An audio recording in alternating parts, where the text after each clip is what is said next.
बिस्मिल्लाहिर्रहमानिर्रहीम। अस्सलाम वालेकुम नादरीन, आप यूट्यूब चैनल देख रहे हैं। मैं इमरान खान हूँ। नादरीन ने सबसे पहले मैं आपको खैबर पख्तूनख्वा के हवाले से बहुत इंपॉर्टेंट खबरें बता दूं और ये इंफॉर्मेशन मैंने मुख्तलिफ ज़राए से कंफर्म की है।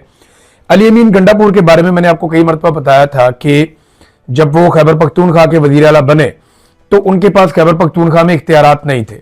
इख्तियारात बहुत कम थे। चंद चीज़ें वो कर पाते थे, कुछ चीज़ें वो नहीं कर पाते थे। वो अपनी मर्जी से चीफ सेक्रेटरी तब्दील करना हो, ट्रांसफर पोस्टिंग हो या बहुत सारे मामलात हों, वो अली अमीन गंडापुर नहीं कर पा रहे थे।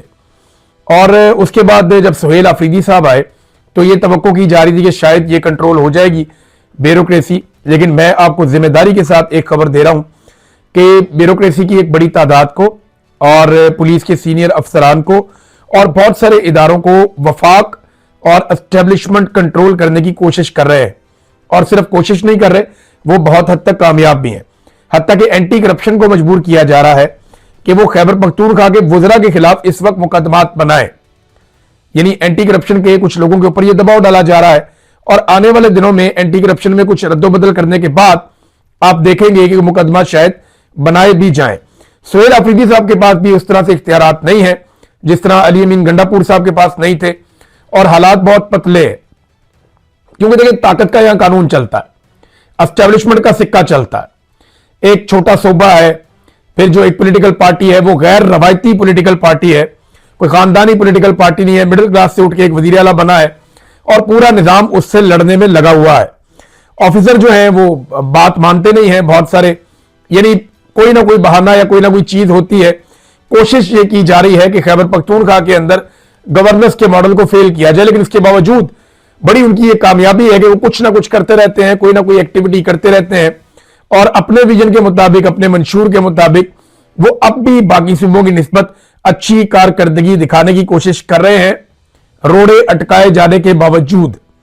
ये उनकी अपनी एक पर्सनल कैपेसिटी है और बड़ी बात है इस माहौल में काम करना।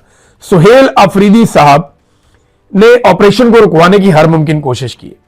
ये जो खैबर पख्तूनख्वा में ऑपरेशन हो रहा है इसको रोकने की उन्होंने सारी कोशिशें की। सुहेल आफरीदी ने इन्होंने असेंबली के अंदर बात की, सड़कों के ऊपर बात की, अदालतों में खड़े होकर बात की, अडयाला के बाहर खड़े होकर बात की। इसके ऊपर इन्होंने बाकायदा जरगा बुलाया, उसके अंदर बात की, जलसों में खड़े होकर इस पर बात की। लेकिन यह सिस्टम टस से मस नहीं हुआ, बल्कि सिस्टम ने फैसला कर लिया कि उन्होंने ऑपरेशन करके रहना है और अब वादिये तीरा को खाली करवाया जा रहा है। अब जब कुछ और नहीं है, देखिए एक वजीर आला लड़ाई तो कर नहीं सकता ना, जंग तो नहीं लड़ सकता, वो आवाज ही उठा सकता है। एक पॉलिटिकल आदमी यही काम कर सकता है, अवाम को शऊर दे सकता है, उनके पीछे जा सकता है, हकायक सामने रख सकता है, एहतजाज कर सकता है। तो वो ये कर रहा है, लगातार कर रहा है सुहेल आफरीदी। अब सुहेल आफरीदी ने कुछ स्टेटमेंट दिए हैं वादिये तीरा जाने के बाद। अपनी जान को खतरे में डाला, अपने साथियों की जान को खतरे में डाला और यह खतरा मोल लेकर वो वादिये तीरा में मुतासरीन के पास पहुंचे। और जिस तरह उनको मुतासरीन मिल रहे थे सारा दिन और शाम को, वो मनाजिर देखने से ताल्लुक रखते हैं।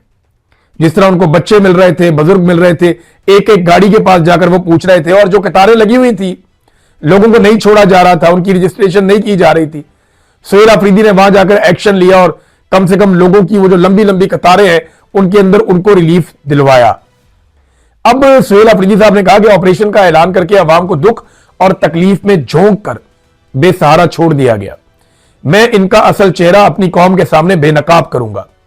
मैं आपसे हमेशा सच बोलूंगा, आपकी तकलीफ मेरी तकलीफ है। मुतासरा अवाम का तहफ़्फ़ुज़ और इज्जत अब मेरी बराह रास्त जिम्मेदारी है। फिर इसके बाद सुहेल आफरीदी ने कहा कि यह फौजी ऑपरेशन बंद कमरों में किए गए फैसलों का नतीजा है, जिसे हम पर बंदूक और बदमाशी के जरिए मुसल्लत किया गया है। नाकाम पॉलिसी पर सवाल उठाने वालों को कभी दहशतगर्दों का हामी और कभी स्मगलरों के साथ जोड़ दिया जाता है, जो सरासर नाइंसाफी है।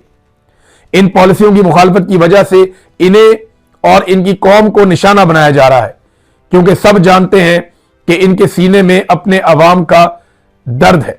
ये बात जो सुहेल आफरीदी साहब ने अपने लोगों के बारे में वहां पे खड़े होकर ये बात की।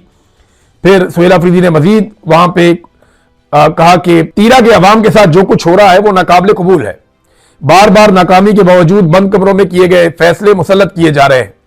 हालांकि 22 बड़े और 14,000 से ज्यादा छोटे ऑपरेशंस के बाद भी अमन की कोई जमानत मौजूद नहीं है। तो काफी सुहेल अफरीदी ने आवाज उठाने की कोशिश की है। अब खैबर पख्तूनख्वा की असेंबली को, बाकी असेंबलियों को, सेनेटर्स को, हर जगह पे इसके ऊपर बात करनी चाहिए और बाकायदा एस्टेब्लिशमेंट को जवाबदेह बनाना चाहिए कि बताइए कि पिछले जो ऑपरेशन हैं उनके नतीजे में आपने क्या हासिल किया और इस ऑपरेशन के नतीजे में क्या हासिल करेंगे, आदाफ क्या है और आपने हासिल क्या किया और लोगों की तकालीफ का अजाला कैसे होगा। नाज़रीन, असद उमर साहब ने एक स्टेटमेंट दिया, वैसे गैर जरूरी बयान है, ऐसे बयान से इज्तनाब करना चाहिए, पहले वो कंट्रोवर्सी में है। उन्होंने कहा कि अवाम सुहेल अफरीदी के लिए नहीं, इमरान खान के लिए निकली है। ये कराची की अवाम के बारे में वो कह रहे हैं कि अवाम सुहेल अफरीदी के लिए नहीं बल्कि इमरान खान के लिए निकली है। तो सुहेल अफरीदी ने कब कहा कि अवाम उसके लिए निकली है? बल्कि सुहेल अफरीदी तो खुद इमरान खान के लिए निकला है और अवाम के साथ निकला है। यानी ये अजीबोगरीब मंतक है, अजीबोगरीब चीज है। इस किस्म की कंट्रोवर्सी पैदा करने की जरूरत क्या है इस वक्त? लेकिन आप बेहतर समझ सकते हैं, तहरीक तहफ़्फ़ुज़ आईन पाकिस्तान के लोग नाज़रीन कराची पहुंच गए, महमूद खान अचकज़ई का नोटिफिकेशन हो गया और उन्हें अपोजिशन लीडर बना दिया गया। बहुत सारे लोग कह रहे हैं कि वज़ीर आज़म का शुक्रिया अदा करें, कोई कह रहा है जी नवाज शरीफ का शुक्रिया अदा करें, कोई कह रहा है जी फील्ड मार्शल का शुक्रिया अदा करें। और लेकिन शुक्रिया तो इमरान खान साहब का अदा करना चाहिए जिन्होंने उन्हें नामजद किया और एक सीनियर सियासतदान को बलूचिस्तान के पसमानदा इलाके से एक शख्स को उन्होंने कहा जी बनाओ इसको अपोजिशन लीडर, और फिर वो अपोजिशन लीडर बना। महमूद खान अचकज़ई साहब ने एक फॉर्मूला दिया। देखिए, अपोजिशन लीडर तो बनाना उनका इस्तेहकाक है अपोजिशन का, वो जिसको मर्जी बनाए, इसमें तो हुकूमत का लेना देना ही कोई नहीं है। शर्त सिर्फ एक है कि वो एमएनए होना चाहिए, और अगर सूबाई असेंबली में है तो एमपीए होना चाहिए, और अगर सेनेट में है तो सेनेटर होना चाहिए। तो महमूद अचकज़ई साहब उस शर्त पे पूरा उतरते हैं। तो फिर क्या वजह है कि महमूद अचकज़ई साहब को अपोजिशन लीडर बनाने पे भी क्रेडिट लेने की कोशिश की जा रही है? भाई ये जो 4-5 महीने उनको नहीं बनाया, इसका क्रेडिट किसको देना है? कि पिछले 5 महीने जब 27वीं आईनी तरमीम करके आइन का गला घोंट दिया गया, उस वक्त अपोजिशन लीडर ही था पाकिस्तान में, वो जिम्मेदारी किसके सर पे जाएगी? आज क्रेडिट लेने के लिए सारे आ गए, भाई पिछले 5 महीने एक पाकिस्तान के अंदर अपोजिशन लीडर ही नहीं था, वो क्रेडिट भी तो लेना आप कि आप लोगों की वजह से नहीं था। महमूद खान अचकज़ई साहब ने जो स्टेटमेंट दिया उसमें उन्होंने एक लाइन ऑफ एक्शन दिया, पाकिस्तान आगे बढ़ सकता है अगर मुज़ाकरात करने हैं तो। उन्होंने फॉर्मूला दे दिया, उन्होंने कहा जी आइन की बालादस्ती होगी, नंबर 2 कौमी हुकूमत बनाएं और 4 महीनों में नया इलेक्शन करवाएं और मौजूदा मुस्ताफी हो जाएं जो इस वक्त हुकूमत मौजूद है, फिर जो जीत जाए वो जिंदाबाद। फिर उन्होंने कहा ताकत का सरचश्मा मुंतखब पार्लियामेंट होगी, फिर एक अच्छा इलेक्शन कमीशन नया इलेक्शन करवाए, पॉलिसियां मुंतखब पार्लियामेंट से निकाली जाए, कुदरती वसाइल पर मकामी लोगों का हक होगा, लोगों की जबान और कल्चर का एहतराम किया जाए। उन्होंने कहा जी इन नकात के ऊपर आप मुत्तफिक हो जाए, इमरान खान से दस्तखत मैं करवा लाऊंगा। सादी सी बात है। अब यहां पे हो यह रहा है कि हुकूमत की कोशिश है कि अपोजिशन को साथ लेकर बैठ जाए, जरा वो तस्वीरें बन जाए, वीडियोज आ जाए। अभी देखें ना, नोटिफिकेशन आया तो पीटीआई वाले लाइन में खड़े होकर नोटिफिकेशन ले रहे हैं अयाज सादिक साहब से। तब तक के लिए इतना ही, अपना ख्याल रखिएगा, अपने इस चैनल का भी। अल्लाह हाफिज़।